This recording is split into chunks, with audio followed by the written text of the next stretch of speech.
نحمده ونصلي ونسلم على رسوله النبي الأمين المكين الحنين الكريم الرؤوف الرحيم.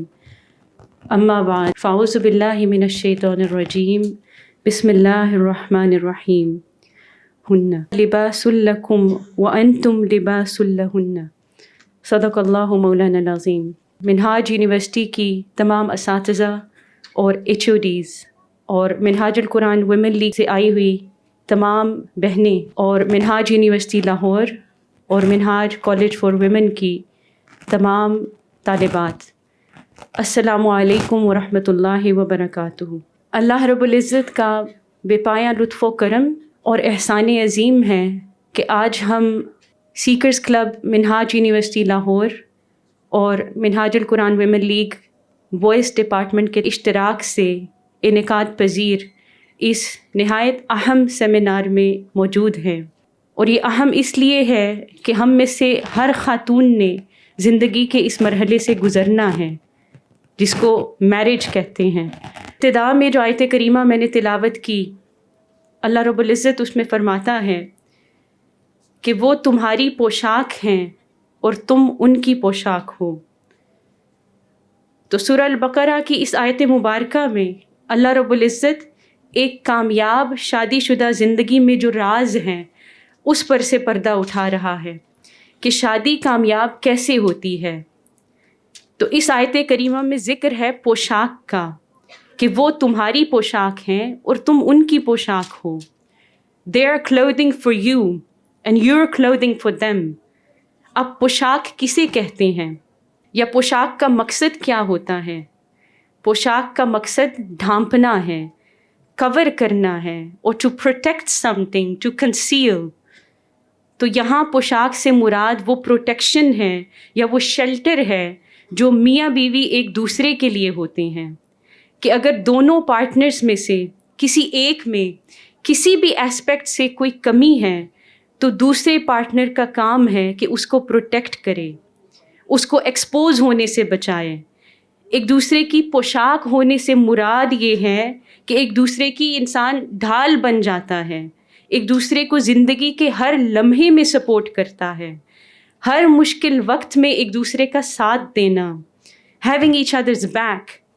اور اگر دونوں اسپاؤسز میں سے کسی ایک کو کوئی مشکل درپیش ہے یا وہ کسی پریشانی میں مبتلا ہے تو اس کو کنسول کرنا اور کمفرٹ دینا اور ایسا تعلق قائم کرنا جس میں یہ خوف باقی نہ رہے کہ میری ویکنسز یا میرے اندر جو کوئی کمیاں ہیں وہ دنیا کے سامنے ایکسپوز ہو جائیں گی. ایک اعتماد کا، ٹرسٹ کا اور کانفیڈنس کا تعلق قائم ہو جانا، اسے پوشاک کہا گیا ہے کہ وہ تمہاری پوشاک ہیں اور تم ان کی پوشاک ہو. ہمیں قرآن مجید کی اس آیت مبارکہ سے ایک کامیاب شادی شدہ زندگی گزارنے کی ایک مکمل گائیڈ لائن ملتی ہے. لیکن اگر ہمیں اگزامپل دینی ہو کہ کوئی ایسی مثال دیکھنی ہو کہ جن کی زندگی کو ہم رول ماڈل کے طور پر پیش کر سکیں تو وہ آئیڈیل ازدواجی زندگی حضور نبی اکرم صلی اللہ علیہ وآلہ وسلم اور سیدہ خدیجۃ الکبریٰ رضی اللہ تعالی عنہا کی ہے، اور اسی طرح حضور علیہ الصلاۃ والسلام اور سیدہ عائشہ صدیقہ رضی اللہ تعالی عنہا کی ہے اور دیگر ازواج مطہرات کی ہے. ہمیں آج ناکامی کا سامنا کیوں ہے؟ کیونکہ ہم نے ان عظیم ہستیوں کے اسوہ پر چلنا چھوڑ دیا ہے، اس پر عمل کرنا چھوڑ دیا ہے. ہم اپنے حقوق کی جنگ لڑنا تو جانتی ہیں لیکن اپنی رسپانسبلٹیز کو ادا کرنے میں ہم ناکام ہو رہی ہیں. ہمیں حضور نبی اکرم صلی اللہ علیہ وآلہ وسلم کی وہ تمام سنتیں تو یاد ہیں جو ایک خاتون کو اس کا حق دلاتی ہیں. حضور علیہ الصلاۃ والسلام کا ازواج مطہرات کے ساتھ حسن اخلاق تو یاد ہے، لیکن کیا ہم نے کبھی غور و فکر کیا کہ امہات المؤمنین اور اہل بیت اطہار کی پاک شہزادیوں کا اخلاق کیسا تھا، ان کا کردار کیسا تھا؟ امہات المؤمنین خدمت گزار تھیں، ہمیشہ حضور علیہ الصلاۃ والسلام کی خدمت گزاری میں وقت صرف کیا کرتی تھیں. حضور علیہ الصلاۃ والسلام کی خوشی کو اپنی خوشی جانتی تھیں.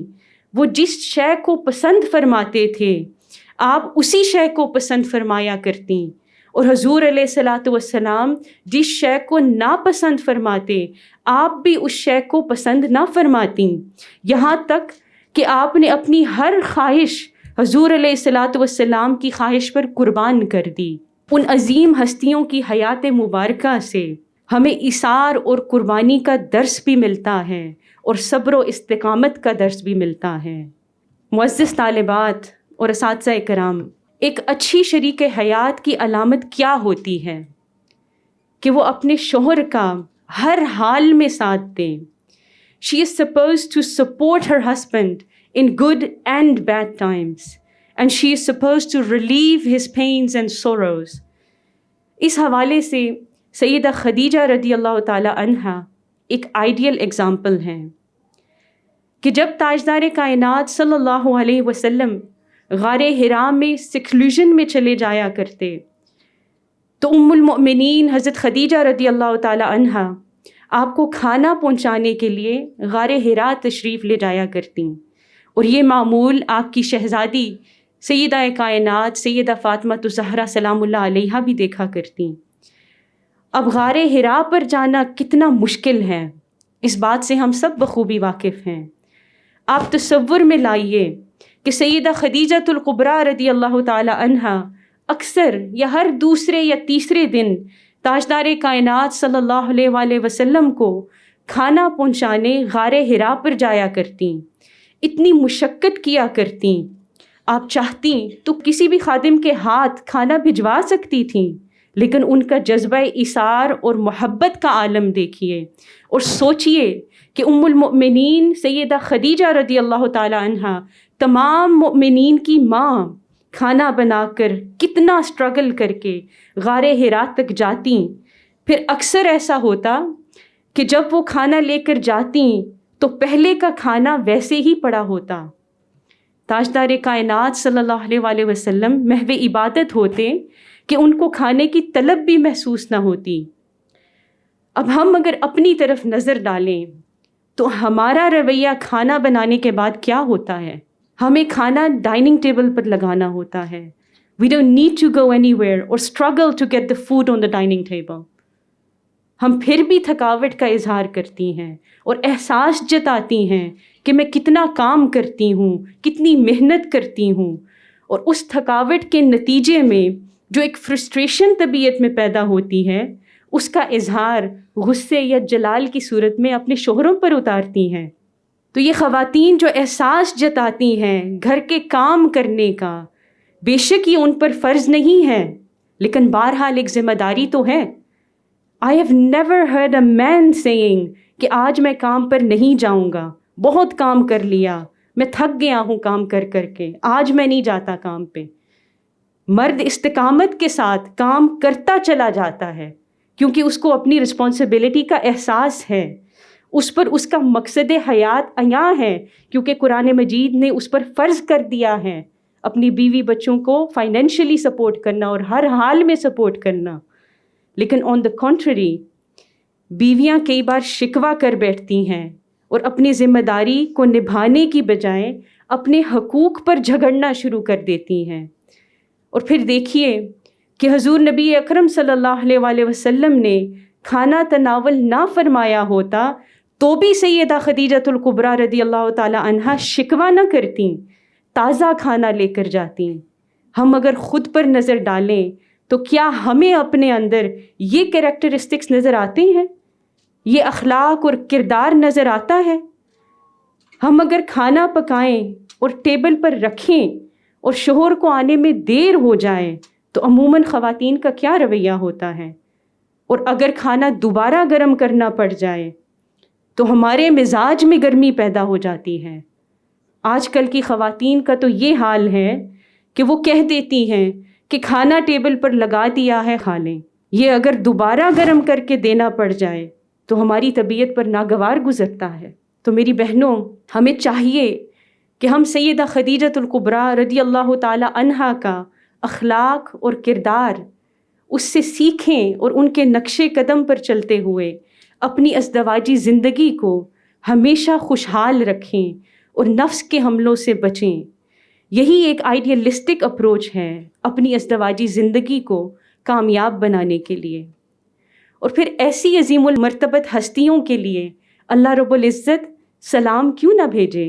حضرت ابو ہریرہ رضی اللہ تعالیٰ عنہ روایت کرتے ہیں کہ جبرائیل امین رسول اللہ صلی اللہ علیہ وآلہ وسلم کے پاس آئے اور کہا کہ یا رسول اللہ صلی اللہ علیہ وآلہ وسلم، یہ خدیجہ آ رہی ہیں، ان کے ساتھ ایک برتن ہے، اس میں سالن اور کھانا ہے، جب وہ آپ کے پاس آ جائیں تو ان کو ان کے پروردگار کا سلام دیجیے اور میرا بھی سلام ان تک پہنچائیے، اور ان کو خوشخبری سنائیے جنت میں موتیوں سے بنے ہوئے ایک گھر کی، جس میں نہ شور و غل ہوگا اور نہ ہی کوئی زحمت و مشقت ہوگی۔ حافظ ابن حجر رحمۃ اللہ علیہ نے لکھا ہے کہ جبرائیل امی کی یہ آمد اس وقت ہوئی جب رسول اللہ صلی اللہ علیہ وآلہ وسلم غار حرا میں تھے۔ گویا اللہ رب العزت کو آپ کی ادا اتنی پسند آئی کہ اس نے اپنی بارگاہ سے سلام بھیجا، اور اللہ رب العزت کو ان کی اپنے شوہر کی خاطر مشقت کرنا اور ان کی خدمت کرنے کا عمل اتنا پسند آیا کہ اس نے شوہر کی خدمت کے بدلے جنت کی بشارت سنا دی۔ اور اسی طرح اگر ہم ازدواجی زندگی کو کامیاب بنانا چاہتی ہیں تو حضور علیہ الصلاۃ والسلام کی سنت مبارکہ پر بھی عمل کرنا ہوگا۔ ہم اگر فقط ایک سنت پر ہی عمل کر لیں، which is to smile at others and to smile at our husband and to receive him with a smile when he comes home from his work، یہ ایک چھوٹا سا عمل ازدواجی زندگی کو خوشحال کر سکتا ہے کہ جب شوہر گھر آئے تو اس کو اپنے سارے دن کی رودات سنانے کی بجائے اور بچوں اور ساس سسر کی شکایتیں لگانے کی بجائے اسے ایک مسکراہٹ کے ساتھ ویلکم کریں، اپنا حال سنانے کی بجائے اس کا حال پوچھیں، اس کے سارے دن کی رودات سن لیں اور اس کو فریشن اپ ہونے دیں، اس کو کھانا کھا لینے دیں، اور جب وہ ریلیکس ہو جائے تو اپنی بھی رودات سنا لیں۔ ازدواجی زندگی میں اگر شوہر کے بیوی پر اور بیوی کے شوہر پر حقوق ہیں تو ان حقوق کے ساتھ ساتھ ان پر رسپانسبلٹیز بھی عائد ہوتی ہیں۔ خواتین اور ان میں پھر خاص طور پر ایک مخصوص طبقہ ہے جو حقوق پر زور دیتا ہے اور پروٹیسٹ کرتا ہے کہ ہمیں ہمارے حقوق دیے جائیں، ویمن رائٹس کا نعرہ لگایا جاتا ہے۔ سوال یہ پیدا ہوتا ہے کہ اسلام اس پر کیا کہتا ہے؟ معزز طالبات، اسلام کا نظام کنسیپٹ آف رسپانسبلٹی پر قائم ہے۔ دیگر نظام ہائے زندگی جو پائے جاتے ہیں وہ حصول حقوق کے کانسیپٹ کے اوپر قائم ہے، جبکہ اسلام قرآن مجید اور احادیث مبارکہ کے ذریعے ایک تصور عطا کرتا ہے جو حقوق کی بجائے فرائض پر قائم ہے، کہ مجھ سے میرے حقوق کی بجائے فرائض کے بارے میں پوچھو کہ ہم پر اللہ پاک نے فرض کیا عائد فرمایا ہے، یہاں ہماری رسپانسبلٹیز کیا ہیں، حقوق تو ہمیں مل جائیں گے۔ یہ وہ بنیادی سوچ میں فرق ہے جو پورے نظام کو تبدیل کر دیتا ہے۔ تو ہمیں سب سے پہلے جس شے کی طرف دیکھنا ہے یا جس چیز پر کام کرنا ہے وہ ہماری رسپانسبلٹیز ہیں، being a wife and being a mother and being a daughter. ہر اس رسپانسبلٹی پر کام کرنا ہے جو ایک شادی شدہ زندگی کو کامیاب بنانے میں معاون ثابت ہوتی ہے۔ جیسا کہ اسلام میں ایک عورت پر گھر کے کام کرنے کی ذمہ داری کو، جس میں کھانا بنانا، کلیننگ کرنا، گھر کی دیکھ بھال کرنا، ان لاز کی خدمت کرنا، یہ تمام چیزیں فرائض میں نہیں آتی۔ یہ اس خاتون کی نیکی ہے اگر وہ یہ تمام کام سر انجام دیتی ہے، لیکن اگر ان چیزوں کو ایز اے رسپانسبلٹی ٹیک اپ کیا جائے تو اللہ رب العزت فرماتا ہے کہ تم میرے کام میں مصروف ہو جاؤ، میں تمہارے کام میں مصروف ہو جاؤں گا۔ یعنی اللہ رب العزت فرما رہا ہے کہ اگر تم میرے کام کرو گے تو میں بھی تمہارا کام کروں گا، میں بھی تمہارے کاموں میں مصروف ہو جاؤں گا۔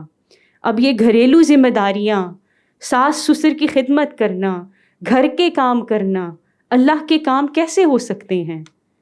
میری بہنوں، یہ تمام چیزیں خدمت خلق کے جذبے سے اور اللہ کی خوشنودی حاصل کرنے کی نیت سے سر انجام دیے جائیں تو یہ گھریلو کام بھی عبادت بن جاتے ہیں، اور یوں اللہ رب العزت ان کاموں کو اپنے کاموں یعنی کہ عبادت میں شمار کر لیتا ہے۔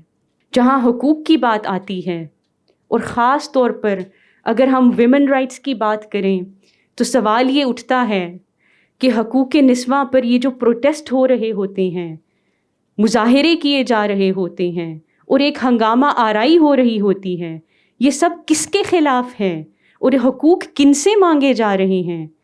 کیا اسلام ایک عورت کو اس کی جائیداد میں، وراثت میں سے اس کا حق نہیں دیتا؟ کیا اسلام عورت کو رائٹ آف پروٹیکشن نہیں دیتا؟ کیا اسلام کے علاوہ کوئی دین ہے جو عورت کو یہ مقام عطا کرے کہ ماں کے قدموں تلے جنت رکھ دی جائے؟ ہم کن رائٹس کی بات کرتی ہیں؟ وہ رائٹس جو اسلام نے 1400 سال قبل عورت کو عطا کر دیے تھے، جس سے پہلے عورت کی معاشرے میں کوئی عزت نہیں تھی، کوئی حیثیت ہی نہیں تھی، اور بیٹیوں کو زندہ دفن کر دیا جاتا تھا۔ یہ کون سے ویمن رائٹس ہیں جن کے لیے سڑکوں پر نکلا جا رہا ہے؟ اسلام نے اگر مرد کو طلاق دینے کا اختیار دیا ہے تو کیا عورت کو خلا کا حق نہیں دیا؟ میری بہنوں، ہمیں اسلام کو، اپنے دین کو پڑھنے کی، سمجھنے کی اور اپنے دل و دماغ میں اتارنے کی ضرورت ہے۔ اسلام حقوق نسواں کا علمبردار ہے۔ اسلام وہ دین ہے جو عورت کو وہ مقام عطا کرتا ہے کہ کبھی ماں کے قدموں تلے جنت رکھ دی جاتی ہے تو کبھی بیٹی کو اللہ کی رحمت قرار دیا جاتا ہے۔ حضرت عمر رضی اللہ تعالیٰ عنہ فرماتے ہیں کہ خدا کی قسم، زمانہ جاہلیت میں ہماری نظر میں عورتوں کی کوئی حیثیت نہیں تھی، حتیٰ کہ اللہ نے ان سے متعلق جو احکام نازل کرنا چاہے نازل کر دیے، اور جو حقوق ان کے مقرر کرنا تھے مقرر کر دیے۔ اسلام نے بتایا کہ عورت کے بھی مرد پر ایسے ہی حقوق ہیں جیسے مرد کے عورت پر ہیں، اور وہ ہر طرح کے نیک سلوک اور انصاف کی حقدار ہیں۔ اور اگر خواتین کے ازدواجی حقوق کی بات کی جائے تو حضور نبی اکرم صلی اللہ علیہ وسلم کی عطا کردہ تعلیمات کی روشنی میں اسلام نے عورت کو نمایاں حقوق عطا کیے، جن میں چند حقوق کا تذکرہ کرنا چاہوں گی۔ کہ شادی کی بات کی جائے تو سب سے پہلے اسلام نے ایک عورت کو نکاح کا حق دیا، کہ اسلام سے قبل عورتوں کو مردوں کی ملکیت تصور کیا جاتا تھا اور انہیں نکاح کا حق حاصل نہیں تھا۔ اسلام نے عورت کو نکاح کا حق دیا، جیسا کہ سورہ البقرہ کی آیت نمبر 232 میں فرمایا گیا کہ جب تم عورتوں کو طلاق دو اور وہ اپنی عدت پوری ہونے کو آ پہنچیں تو جب وہ شرعی دستور کے مطابق باہم رضامند ہو جائیں تو انہیں اپنے شوہروں سے نکاح کرنے سے مت روکو۔ ایک طرف قرآن ایک مطلقہ عورت کے حقوق کو بھی اجاگر کرتا ہے، تو دوسری طرف ہمارا معاشرہ ہے جو ایک ڈائیورس خاتون کو حقارت کی نگاہ سے دیکھتا ہے اور اس عورت کو برا سمجھا جاتا ہے، جبکہ نکاح کرنا عورت کا حق ہے۔ حضور نبی اکرم صلی اللہ علیہ وسلم نے خود حضرت زینب بنت جہش سے نکاح فرمایا جو ایک ڈائیورسی تھیں۔ پھر اسی طرح ایک لڑکی کو بالغ ہونے پر خیار بلوغ کا حق جیسے مرد کو دیا گیا ہے، اسی طرح لڑکی کو بھی خیار بلوغ کا حق حاصل ہے۔ اس سے مراد کیا ہے؟ اس سے مراد یہ ہے کہ اگر اس کے ولی نے اس کی اجازت کے بغیر اس کا نکاح کیا جب کہ وہ ابھی اپنی بلوغت کو نہ پہنچی، تو عدم رضامندی کی بنا پر اسے اس نکاح کو تسلیم نہ کرنے اور باطل قرار دینے کا اختیار حاصل ہے، اسی طرح جیسے ایک مرد کو حاصل ہے۔ پھر اگر بات کی جائے کہ بیوی کے اپنے شوہر پر کیا کیا حقوق ہیں، تو میں چند ایسے حقوق پر بات کرنا چاہوں گی جن پر عموماً ہماری توجہ نہیں جاتی، جن میں سب سے پہلے حسن سلوک کا حق ہے۔ اللہ پاک بیویوں سے حسن سلوک کے حق کو سورہ النساء میں یوں بیان فرماتا ہے کہ عورتوں کے ساتھ معاشرت میں نیکی اور انصاف ملحوظ رکھو۔ پھر سورہ النساء کی 21ویں آیت میں اللہ نے نکاح کو ایک معاہدہ قرار دے کر بھی اس امر کی طرف اشارہ کیا ہے کہ تمہاری عورتیں تم سے مضبوط عہد لے چکی ہیں، اور مضبوط عہد کرنے کی تفسیر حضور نبی اکرم صلی اللہ علیہ وآلہ وسلم یوں فرماتے ہیں کہ عورتوں کے بارے میں اللہ سے ڈرو، کیونکہ تم نے انہیں اللہ کی طرف سے بطور امانت لیا ہے۔ یعنی اللہ رب العزت عورتوں سے نکاح کو اپنی امانت قرار دے رہا ہے اور فرما رہا ہے کہ عورتوں سے حسن سلوک رکھنا، ان کے معاملے میں مجھ سے ڈرنا، کہ اگر ان سے حسن سلوک نہ رکھا تو روز محشر اس بات پر تم سے پوچھا جائے گا۔ اور اس حسن سلوک کی تاکید کرتے ہوئے حضور نبی اکرم صلی اللہ علیہ وآلہ وسلم نے فرمایا کہ تم میں سے اچھا وہی ہے جو اپنے بیوی بچوں کے لیے اچھا ہے۔ اور پھر اسلام نے عورت کو اعتماد کا حق بھی دیا ہے کہ عورت کا مرد پر یہ بھی حق ہے کہ مرد عورت پر اعتماد کرے اور گھر کے معاملات میں اس سے مشاورت کرے۔ حضور نبی اکرم صلی اللہ علیہ وآلہ وسلم کا معمول بھی یہی تھا کہ آپ صلی اللہ علیہ وآلہ وسلم گھریلو معاملات میں مشاورت کیا کرتے اور ازواج مطہرات کو اعتماد میں لیا کرتے۔ حضور صلی اللہ علیہ وآلہ وسلم کے اس عمل کو قرآن مجید کی سورہ التحریم کی آیت نمبر 3 میں یوں بیان فرمایا گیا ہے کہ جب نبی کریم صلی اللہ علیہ وآلہ وسلم نے اپنی ایک زوجہ سے ایک رازدارانہ بات ارشاد فرمائی، پھر جب وہ اس بات کا ذکر کر بیٹھیں اور اللہ نے نبی پر اسے ظاہر فرما دیا تو نبی صلی اللہ علیہ وآلہ وسلم نے انہیں اس کا کچھ حصہ جتا دیا اور کچھ حصہ بتانے سے چشم پوشی فرمائی۔ یعنی حضور صلی اللہ علیہ وآلہ وسلم نے درگزر فرمایا اور اس بات کی تشہیر نہیں کی اور آپ کا اعتماد برقرار رکھا۔ لہٰذا عورتوں کا مردوں پر یہ حق ہے کہ اس پر اعتماد کیا جائے اور باہمی مشاورت سے زندگی کے امور کو سر انجام دیا جائے۔ پھر اسلام نے تشدد سے تحفظ کا حق بھی عورت کو دیا کہ قرآن میں اللہ رب العزت فرماتا ہے کہ جو شوہر بیویوں پر تشدد کرتے ہیں، فزیکلی ابیوز کرتے ہیں، ان کو سورہ البقرہ کی آیت نمبر 231 میں تنبیہ کی گئی ہے کہ ان کو ضرر پہنچانے اور زیادتی کرنے کے لیے نہ روکے رکھو، جو ایسا کرے گا اس نے گویا اپنے اوپر ظلم کیا، اور اللہ کے احکام کا مذاق نہ بنا لو۔ تو قرآن پاک تو ان خواتین کو پروٹیکٹ کرتا ہے جن کے شوہر ان پر ظلم و ستم کرتے ہیں۔ تو بات کرنے کا مقصد یہ ہے کہ ہم کن حقوق کی جنگ لڑ رہی ہیں، جبکہ اسلام خواتین کے حقوق کا تحفظ کرتا ہے اور قدم قدم پر قرآن و حدیث میں حقوق نسواں کی اہمیت کو اجاگر کرتا ہے۔ تو ضرورت اس امر کی ہے کہ ہم دوسروں کے حقوق مانگنے کی بجائے قرآن و حدیث کی طرف رجوع کریں، جس نے ہمیں وہ تمام حقوق آج سے 1400 سال قبل عطا کر دیے تھے جن کا خواتین آج تقاضا کرتی ہیں۔ اور اگر ایک شادی شدہ زندگی کو کامیاب بنانا ہے تو اپنے حقوق مانگنے کی بجائے اپنی رسپانسبلٹیز پر فوکس کرنا ہوگا کہ ہمارے فرائض کیا ہیں، ہماری ڈیوٹیز کیا ہیں۔ One of the major key ingredient, at least for me, is patience. کہ صبر ایک ایسا ایلیمنٹ ہے جو نہ صرف ہماری ازدواجی زندگی بلکہ زندگی کے ہر پہلو سے نکلتا جا رہا ہے۔ پیشنس ایک ایسی نعمت ہے جو اگر انسان کے اندر ڈیولپ ہو جائے تو زندگی سنوار بھی سکتی ہے، اور اگر پیشنس نہ ہو تو ازدواجی زندگی کو تباہ بھی کر سکتی ہے۔ آج کے دور میں جتنی ڈائیورسز ہو رہی ہیں، I would say that impatience is one of the main reasons of separations. اب ازدواجی زندگی میں پیشنس کن کن امور میں چاہیے ہوتا ہے؟ مثال کے طور پر ایک شادی شدہ خاتون کے اوپر رسپانسبلٹیز اتنی ہوتی ہیں جسے وہ ملٹی ٹاسکنگ کے ذریعے مینیج کر رہی ہوتی ہے، جیسا کہ شوہر کے حقوق، اس سے ریلیٹڈ تمام امور کو سر انجام دینا، پھر بچوں کی ذمہ داری ہے، ان کی پرورش ہے، ان کی تربیت ہے، ان کی اسکولنگ ہے، ان کی ایجوکیشن ہے، پھر گھر کے کام ہیں، کوکنگ ہے، کلیننگ ہے، کپڑے دھونا ہے، اینڈ یو کین نیم دم، اور پھر ساس سسر کی خدمت کرنا ہے if you live in a joint family system۔ تو ان سارے کاموں کو جب وہ سر انجام دیتی ہے، اور پھر اگر وہ ایک ورکنگ وومن ہو تو پھر ذمہ داری اور بھی زیادہ بڑھ جاتی ہے. And if she is living in a joint family system تو پھر ساس سسر کی خدمت کرنا بھی اس کی ذمہ داری بن جاتی ہے.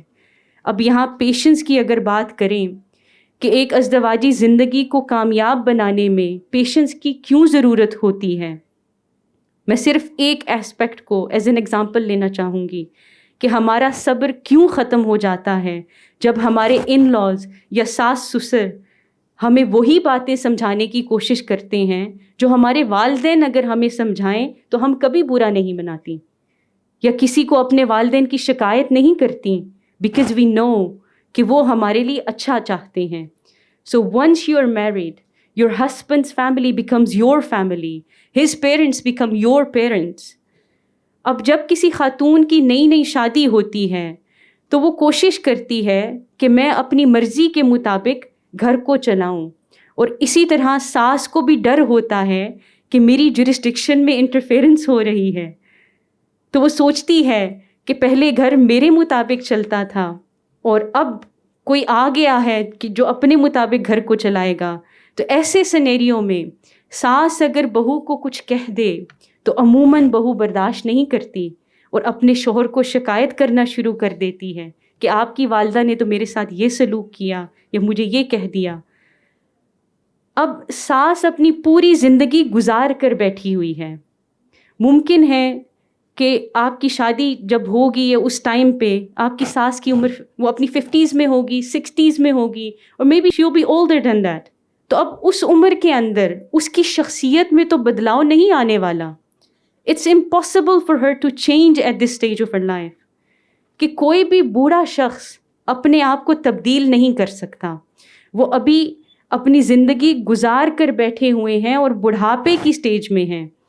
آپ کا شوہر بھی ساس یا سسر کو کچھ سمجھانے کی کوشش کرے گا تو بھی وہ بات نہیں سمجھیں گے کیونکہ وہ بوڑھے ہیں. آپ کے گھر میں بھی پیرنٹس کی یہی پوزیشن ہوگی کہ جب والدین ایک سرٹن ایج کو پہنچتے ہیں تو اس کے بعد آپ ان کو نہیں سمجھا سکتے. اسی ضمن میں حضرت مولانا روم کا ایک خوبصورت قول ہے کہ آپ نے فرمایا، جب میں جوان تھا تو میں نے اپنے ارد گرد دیکھا اور چاہا کہ میں دنیا بدل دوں، لیکن جب میں سمجھدار ہو گیا تو میں نے دنیا بدلنے کی ضد ختم کر دی اور اپنے آپ کو بدلنا شروع کر دیا. اس سے مراد یہ ہے کہ ہمیں دوسروں کو بدلنے کی بجائے خود کو بدلنے کی ضرورت ہے. Trying to change others will only bring problems in your life. But if you try to change yourself, it will solve the problems of your life. It will make your life easier. اور یہ سب کیسے ممکن ہے؟ With patience. Because if you don't have patience in yourself, it's impossible for you to adapt to a new environment.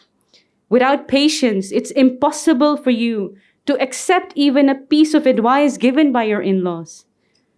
تو اگر ہم اپنے اندر patience کو، صبر کو ڈیولپ کریں تو ازدواجی زندگی کے کئی مسائل حل ہو سکتے ہیں. اسی طرح اینگر مینجمنٹ ہے. اینگر کنٹرول یا اینگر مینجمنٹ، تو امپیشنس لیڈس ٹو اینگر. اب جب ایک خاتون اتنے سارے کام اکیلے سر انجام دے رہی ہوتی ہے تو لامحالہ اس کے ایموشنز بھی انوالوڈ ہوتے ہیں اور وہ تھکتی بھی ہے، اس کو ذہنی سکون اور آرام بھی چاہیے ہوتا ہے. تو ایسے میں جب ہر کام کا پریشر ایک خاتون پر ہوتا ہے تو اس کو غصہ بھی آ سکتا ہے. She loses her control and becomes angry. اب پرابلم یہ ہے کہ اس غصے پہ قابو کیسے پایا جائے، اس غصے کو مینیج کیسے کیا جائے. عموماً ہوتا یہ ہے کہ بیویاں شوہر کا غصہ بچوں پر نکال رہی ہوتی ہیں اور سسرال والوں کا غصہ شوہر پر نکال رہی ہوتی ہیں. This is where everything goes wrong. Anger management کیوں ضروری ہے؟ کیونکہ جب آپ اپنے غصے پر قابو نہیں پائیں گی تو اس سے ایونچولی میاں بیوی کے درمیان جھگڑے شروع ہو جائیں گے، اور غصہ کرنے کے اثرات بچوں پر بھی ہوں گے کیونکہ وہ والدین کی شخصیت کو، ان کے مزاج کو، ان کی عادات کو ریفلیکٹ کرتے ہیں.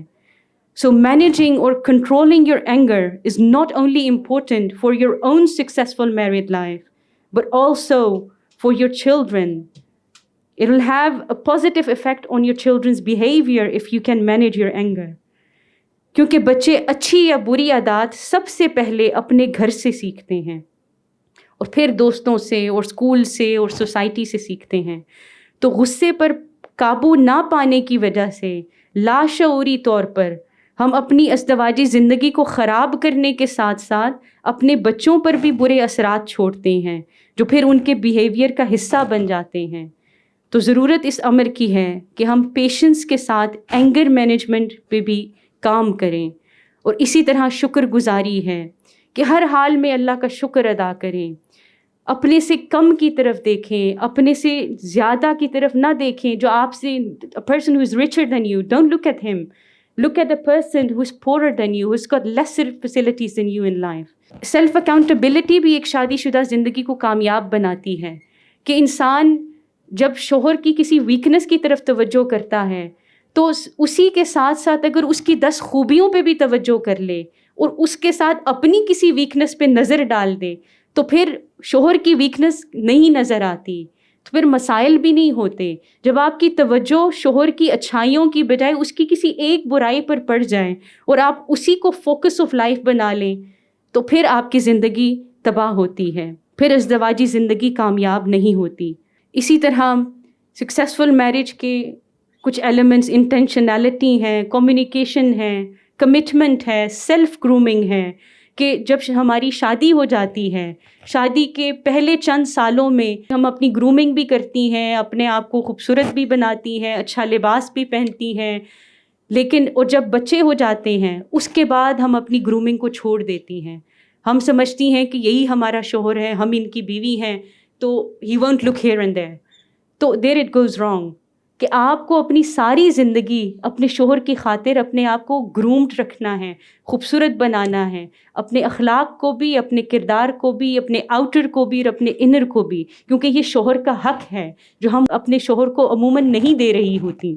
تو اس پر بھی غور و فکر کرنے کی ضرورت ہے. اسی طرح جو چیزیں ایک ازدواجی زندگی کو ناکام بناتی ہیں اس میں فوراً انٹرفیرنس آتی ہے کہ ہماری ازدواجی زندگی میں اگر فوراً انٹرفیرنس ہو کہ اگر ایک خاتون اپنی والدہ سے فون پہ ساری انسٹرکشنز لے رہی ہو کہ میں نے گھر کیسے چلانا ہے, میں نے کوکنگ کیسے کرنی ہے, میں نے شوہر کے معاملات کو کیسے دیکھنا ہے, تو اگر یہ فوراً انٹرفیرنس ہو رہی ہو تو شوہر کو تو تکلیف پہنچے گی کہ میرا گھر ہے, میری مرضی سے کیوں نہیں چل رہا, میری بیوی کی والدہ کی مرضی سے کیوں چل رہا ہے. تو یہاں پہ پھر مسائل ہوتے ہیں. Comparing your married life with other married couples, یہاں پہ بھی پرابلم شروع ہو جاتا ہے. Never compare your life to any other married couple, this will cause destruction in your life. کہیں اور دھیان تبھی جاتا ہے جب انسان کے پاس جینے کا کوئی مقصد ہی نہ ہو, کوئی پرپز ہی نہ ہو. اور پھر over sharing of personal matters with your friends, یہ سب سے بڑی پرابلم ہے آج کی جنریشن کی کہ غیر ضروری قسم کی انفارمیشن ہم شیئر کر رہی ہوتی ہیں اپنی دوستوں کے ساتھ. اگر ہماری ازدواجی زندگی میں کوئی مسائل ہیں تو ہم اپنی دوستوں کے ساتھ شیئر کر رہی ہوتی ہیں, اور وہ دوستیں عموماً ہماری ہی ایج فیلو ہوتی ہیں, ہم سے کوئی بہت زیادہ تجربہ ان کا نہیں ہوتا. تو mostly it ends up into a divorce. کہ divorce should never be an option in your mind. اس دروازے کو بند کرنے کی ضرورت ہے کہ ڈائیورس تو آپشن ہے ہی نہیں. تو پھر انسان ہر ممکنہ ایفرٹ کرتا ہے to make their marriage successful. جب انسان بیک آف دا مائنڈ یہ بھی آپشن رکھ لیتا ہے کہ if things don't work between us then I still have a way out, that is where things go wrong and you eventually come to the end of your married life. پھر ہر بار جب انسان کو تھوڑی سی بھی مشکل پیش آئے گی, ہر بار, تو اس کا دھیان ڈائیورس کی طرف جائے گا. تو ایک عورت اور مرد کو بھی کلیتاً ڈائیورس کو ذہن سے نکالنے کی ضرورت ہے. اور یہاں پر بھی دین کی تعلیم اور گھر کے ماحول کا بہت عمل دخل ہے, کیونکہ ڈائیورس کے کیسز موسٹلی وہاں پر ہوتے ہیں جہاں پر لڑکیاں شادی سے پہلے ان کا اٹھنا بیٹھنا دین کی تعلیم کے مطابق نہیں ہوتا. I'm not talking about all the women who have been through a divorce. There are exceptions, and there are many divorces that have taken place with so many reasons that are not in a woman's control. لیکن generally اگر بات کی جائے تو گھر کا ماحول اور دین کی تعلیم و تربیت بہت اثر انداز ہوتی ہے لڑکوں پر اور لڑکیوں پر. تو جن لڑکیوں کا اٹھنا بیٹھنا دین کے مطابق نہ ہو اور بہت سارے میل حضرات سے، مرد حضرات سے ان کی دوستیاں ہوں، ان کے ساتھ اٹھنا بیٹھنا ہو، تو بہت سارے لوگوں کے مزاج دیکھے ہوتے ہیں یا بہت دوستیاں ہوں اپوزٹ جینڈر کے ساتھ، تو پھر ایک خاتون ساری زندگی اپنے شوہر کو ان بندوں کے ساتھ کمپیئر کرتی رہتی ہے اور کبھی بھی اپنی شادی شدہ زندگی میں خوش نہیں رہتی. تو یہاں پر جو اسلام کی تعلیم ہے، جو آج کل کے نوجوان نسل کو کبھی ریسٹرکشنز لگتی ہیں اور والدین اور اساتذہ کی روک ٹوک پر تنگی محسوس کرتی ہیں، لیکن اس میں حکمت یہ ہے کہ جب ایک لڑکی کی شادی ہوتی ہے اور وہ پہلا ہی مرد اس کی زندگی میں آتا ہے تو اس کے پاس کمپیریزن کرنے کی بہت زیادہ چیزیں ذہن میں نہیں ہوتی کہ بعد میں اس کے دل میں بھی بے اطمینانی پیدا ہو. ادروائز اس کا اگر بہت سے مردوں کے ساتھ انٹریکشن رہا ہو یا دوستی رہی ہو تو پھر ہر بار جب بھی کوئی پریشانی آئے گی تو اس کو کوئی نہ کوئی یاد آئے گا کہ وہ زیادہ اچھا تھا، ہی کیئرڈ مور فار می، اور ہی واز مور انڈرسٹینڈنگ، یا وہ مزاج کا زیادہ اچھا تھا، وہ اس لیے تھا because he was not your husband. اس کے سر پہ رسپانسبلٹیز نہیں تھیں، ذمہ داری نہیں تھی، وہ آپ کو فائنینشلی سپورٹ نہیں کرتا تھا. پھر وہ کمپیریزن کرنا شروع ہو جاتی ہیں، تو اس طرح زندگیاں تباہ ہونا شروع ہو جاتی ہیں اور eventually it ends up in a divorce. اس طرح بہت سارے معاملات ہیں کہ جو ڈراماز ہیں ان کا ہماری زندگیوں پہ کیا اثر ہے، ازدواجی زندگیوں پر، کہ اگر ہم ایسا کوئی ڈرامہ دیکھتی ہیں جس کے اندر بہو پہ ظلم ہو رہے ہوتے ہیں تو ہم اپنے آپ کو اس کے اندر فٹ ان کر لیتی ہیں، خود اس رول میں چلی جاتی ہیں، اس کریکٹر میں چلی جاتی ہیں، اور گھر کا ایک چھوٹا سا بھی مسئلہ ہمیں بہت بڑا لگنے لگتا ہے. تو اس لیے بہت ضروری ہے کہ آپ ان چیزوں پر عمل کریں اور یہاں سے کچھ نہ کچھ سیکھے جائیں. بہت شکریہ. السلام علیکم ورحمۃ اللہ.